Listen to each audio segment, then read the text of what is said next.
Hey everyone, thanks for coming back to my channel and thanks for joining me on my new segment where I interview other pet professionals on a variety of topics from dog training, dog care, dog health, dog nutrition, dog rescue, dog whatever. And today I have a special guest and he's my first guest in a line of many rescue folks that I'm going to be having on my new segment to talk all about rescue. And today I have with me Steve Sacchitelli, and Steve is the founder of the Animal Shelter Project. And I'll throw their Facebook page down there, and I'll put the link in the description as well. And in addition to that, Steve's a longtime rescuer and advocate. He is also very vocal in the no-kill movement. So Steve, welcome. Thanks for joining me. Hi, Jeff. Thanks. Yeah, so tell us a little bit about yourself. Give my audience a little rundown of your rescue journey. All right. Well, I started doing rescue kind of by chance. It was about 20 years ago. I just had a couple of personal losses. My father had passed away, and I lost some people in 9/11, and I was flush with cash from inheritances and depressed and staying home and not working. And this dog showed up on my porch in a blizzard, this battered sort of street dog, and I took him in. And he was a terrified, sketchy dog that would bite people, and he was just for me. He wasn't friendly with anybody except me. And I fell in love with him, and I started rescuing dogs. I don't know why, but I felt sorry for these dogs on the street.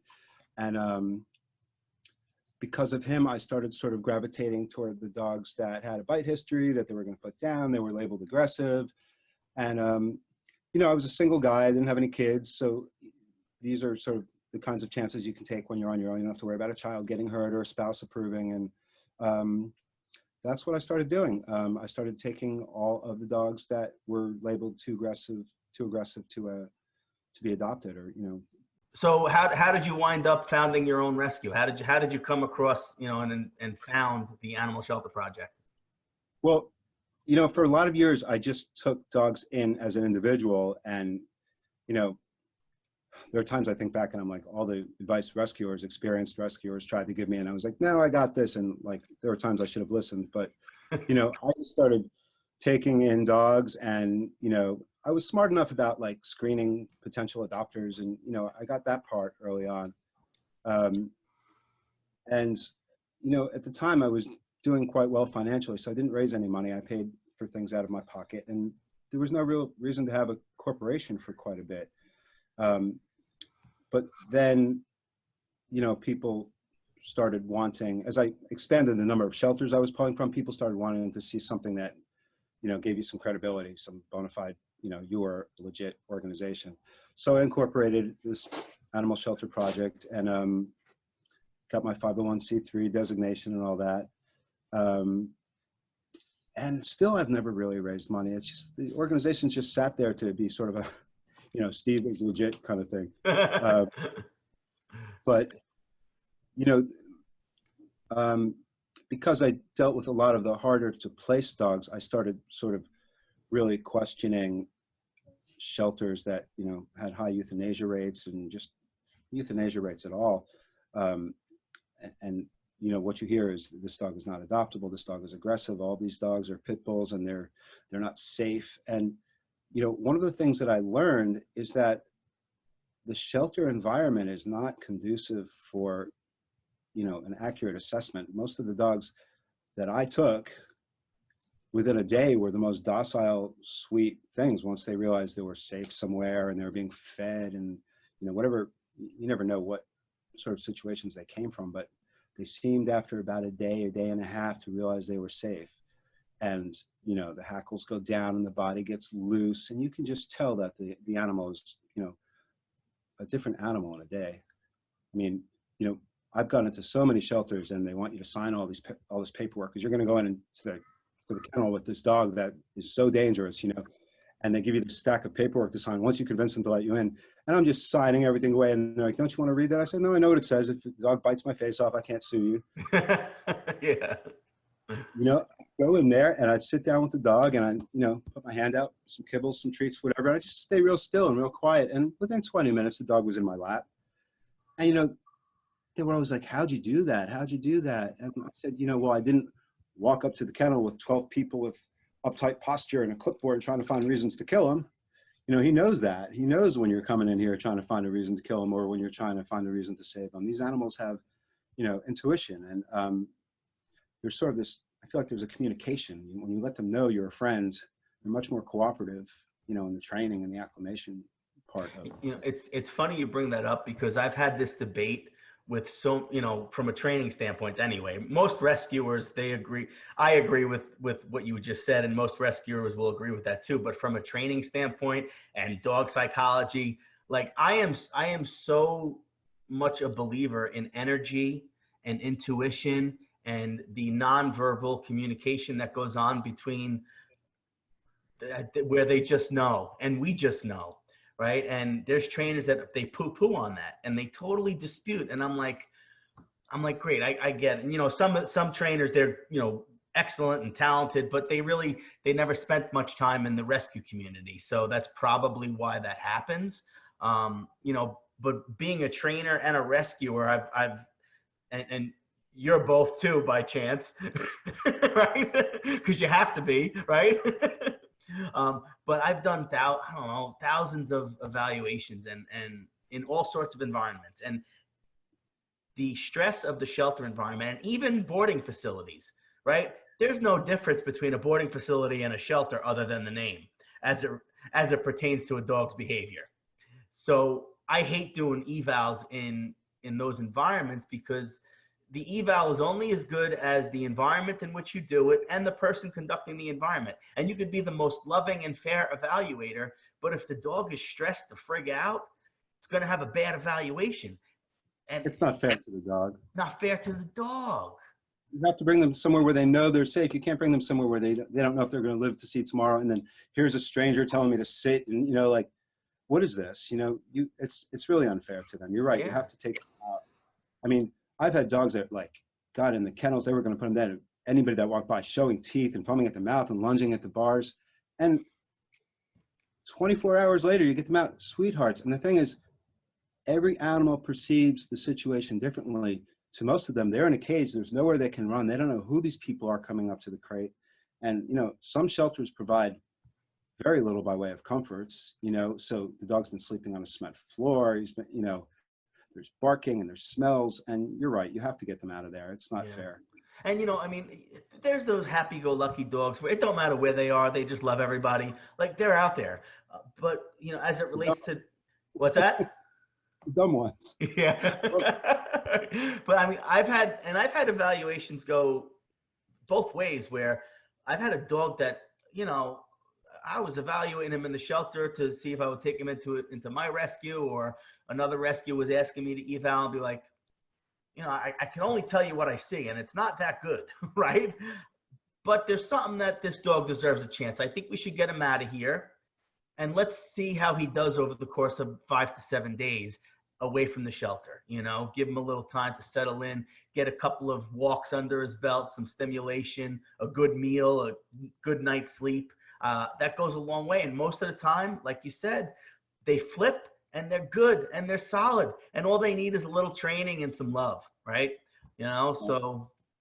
But, you know, when I talk about this stuff, Jeff, and, like, I've been very brave about it. Like I said, I haven't had children or a spouse to worry about, and I've been bit a few times. There have been some incidents, but I always like to clarify that, like, be very careful, because it is dangerous sometimes. Even though they will turn around, a dog that's afraid, you know, it can be very dangerous. You know, you have to be smart.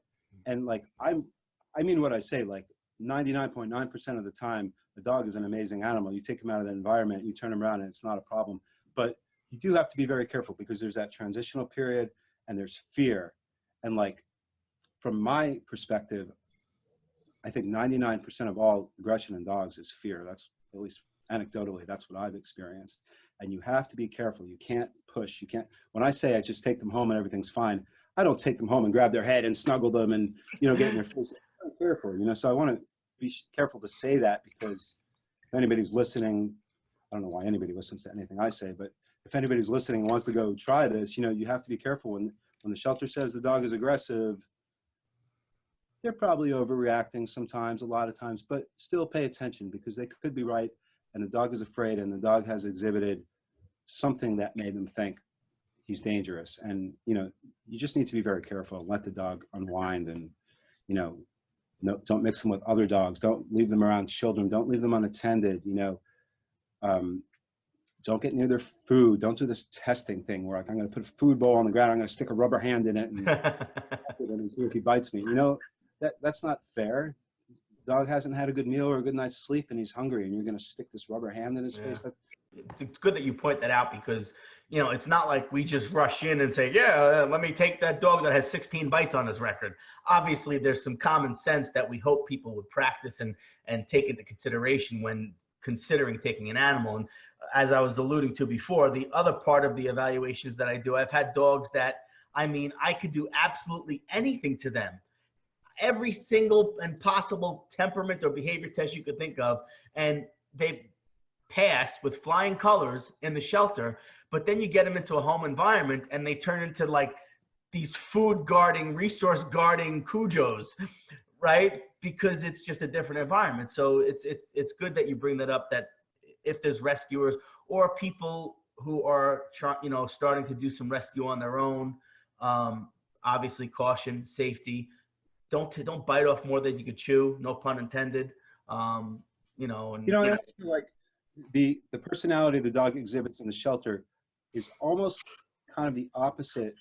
Dogs that are terrified and aggressive and acting out, within a month, from my experience, sort of turn around and get docile and calmer. And the ones that are calm and quiet come out of their shells and get more assertive, not necessarily aggressive, but they kind of all do a little bit of a 180 once they're out of that. Mm-hmm. They know they're in danger in those places. They know, and you know, it takes each of them a little bit of time to become their true selves. You know, I know you did that post that time about the 3 days, 3 weeks, 3 months thing, and you have a good point. Don't put 3 days, 3 weeks, 3 months on it. Every dog is different. But the thing about it that's kind of true is that it does take an animal some time after being in that environment to become his true self. Like, it's not, like you said, it's not necessarily 3 days, 3 weeks, but there's definitely a period of time where the dog has to become himself and, you know, become himself again, really. And yeah, and I mean, it's just like bringing a new puppy home, or, you know, getting a dog from a friend, right? It's a change of environment. It's a new life. There's going to be peaks and valleys, and we have to kind of ride that out until we get to a little bit of a behavioral plateau where we can really start getting some decent work in and really get to know the dog. And like you said, the video I posted, I actually put it on YouTube too. I'll throw the link up there for anyone who's watching. It's a decompression video, which in a nutshell basically says, give a dog some time. Don't do any stupid shit to the dog when he first gets to your house. You know, let her or him settle down. What's that?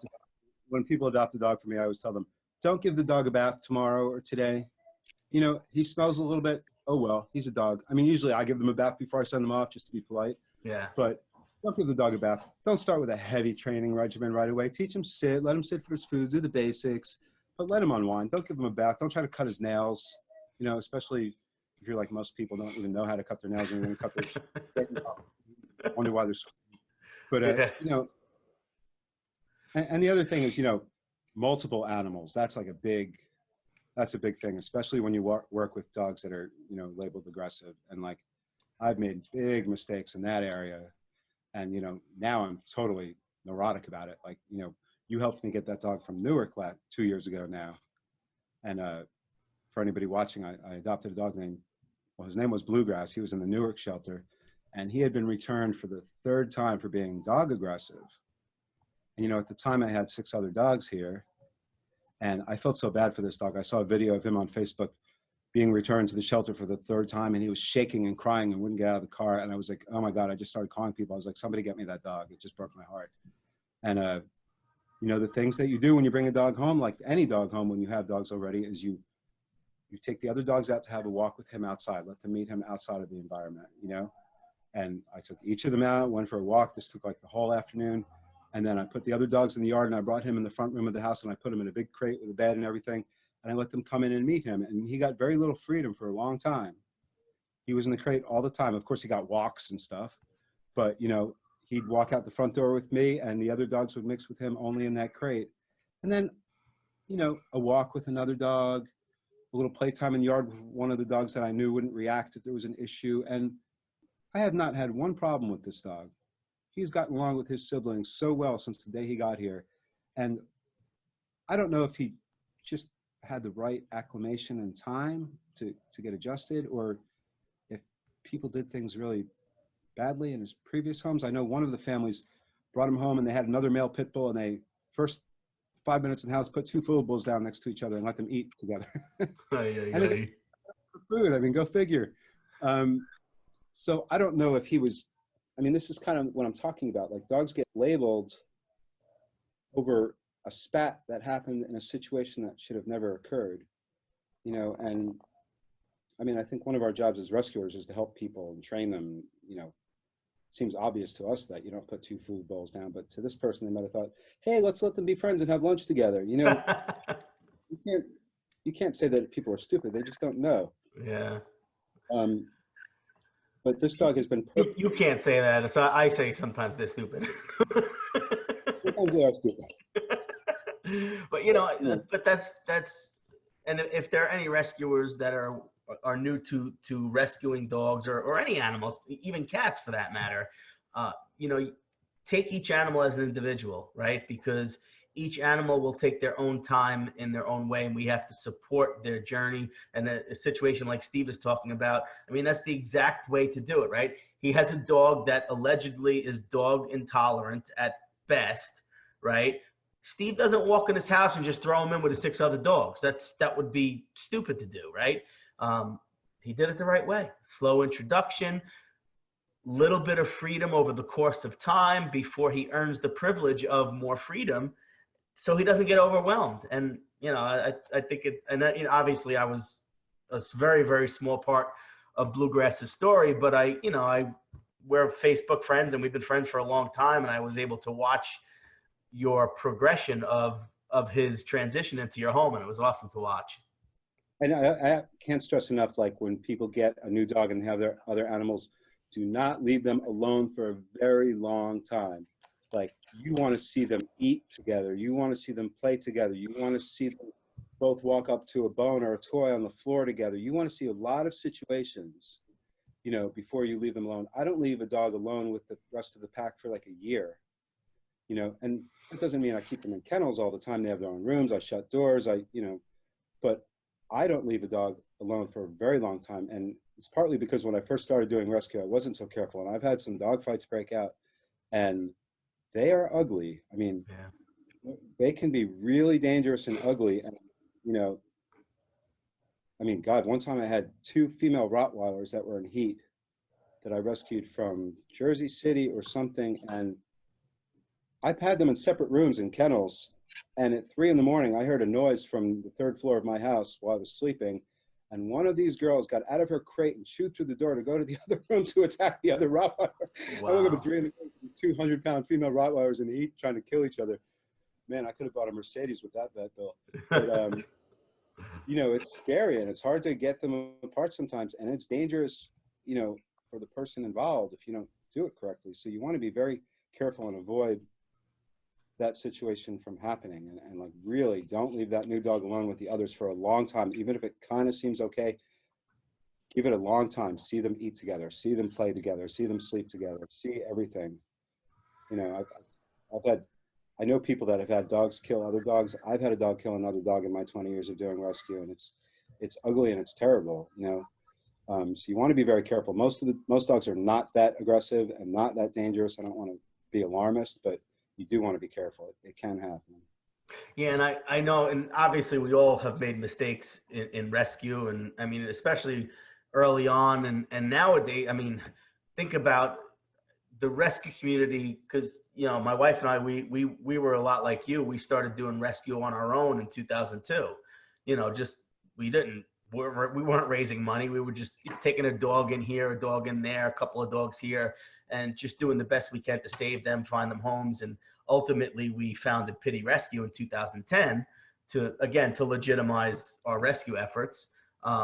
You know, but, you know, we made some mistakes early on, but fortunately, and the way our house was up in New Jersey, you know, I had a basement and it was partially finished. I had a couple of crates in there where the dogs would be safe away from my dogs.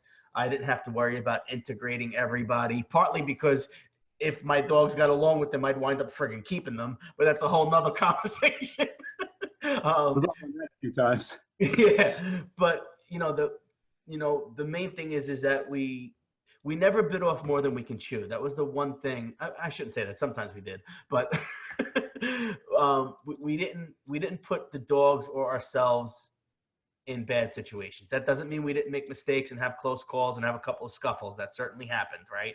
But and I guess part of it too was, we both have a dog training background, so that probably helped out a little bit. But I see a lot of times, especially nowadays, and where I was going with this is back then when you started and when we started, we didn't have Facebook and all this social media and all these pictures of these dogs pulling on people's heartstrings. And I see people taking dogs that have no business taking them. And I'm not saying this to be critical. I think it's wonderful and loving of people, but especially if there's a new rescuer watching this, don't bite off more than you can chew. And because if you bite off more than you can chew, you could put yourself, your family, or your animals in a bad situation. And it's okay to start small and to just do what you're capable of doing and expand from there. That's a really good point. Like for new rescuers, I can't stress enough. Like people told me, do one dog at a time until you know what you're doing, start off slow. And you get in this situation where you're like, you start learning about the reality of how they're all going to get put down. And you start thinking, well, the worst I can do is better than them being all put down. And to a degree, you're right. But I certainly took more than I could take early on sometimes. At times I had like 17, 18 dogs in my house in Jersey City. And I had a very big house. I had 4 stories and, I had room to separate and things. But, the neighbors don't like 14 dogs barking at night, and people are calling animal control. And there was no dog limit in Jersey City where I live. But, animal control came over and they saw the dogs were in good health and they were, being cared for, and it was all fine. But,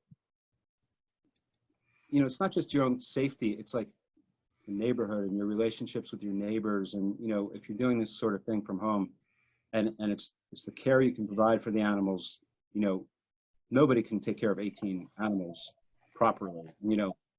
I kind of did, but I had some help. I had some volunteers and coming in while I was at work and things like that. But really there were times that I felt for the time they were with me that they were not getting the right amount of stuff. They were not getting the right amount of playtime, training, and there were times I felt that I was not doing a good job. And it was because I took off more than I can chew, and I really should have listened to people who said, you can't save them all. You have to say no sometimes to be able to do your work properly and to manage your life. And that is so true, and it's so hard to accept when you're a new rescuer that you can't save them all.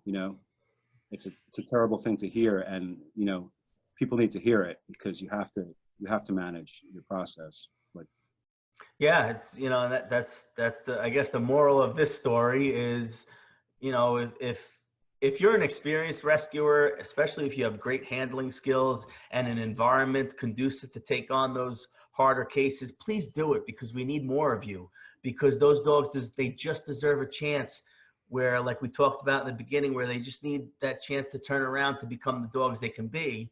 And if there's new rescuers out there or people considering getting into rescue, start small. And if you're not ready to foster or take a dog into your home, get out to your local shelter, contact your local rescue, volunteer, start somewhere, because the rescue community, like any other industry, we always need new and passionate and quality people to help with, this whole rescue thing that has become our lives.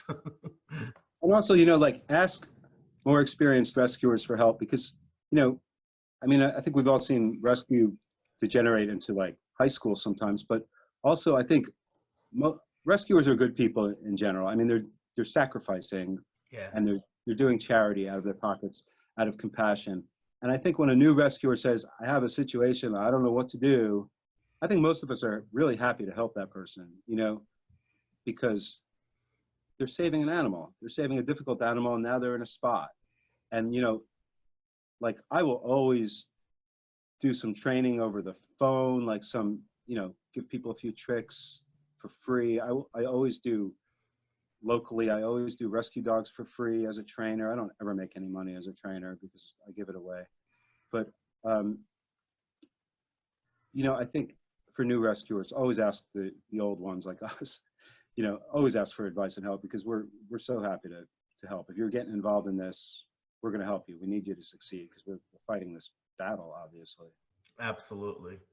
Yeah, and I think that's a great way to end. And if there's someone out there looking to get into rescue, or you're having a hard time finding a rescue, obviously you could Google it.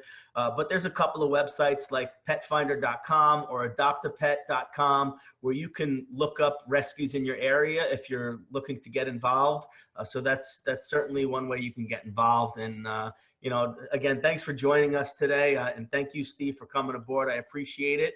And listen, if you guys out there, if this is your first time on my channel, take a peek around. If you like what you see and you want to stay up to date on dog training, dog care, dog health, dog nutrition, dog whatever, consider subscribing to my channel. Click that bell so you get notified when I upload new content. And I'll see you guys next time.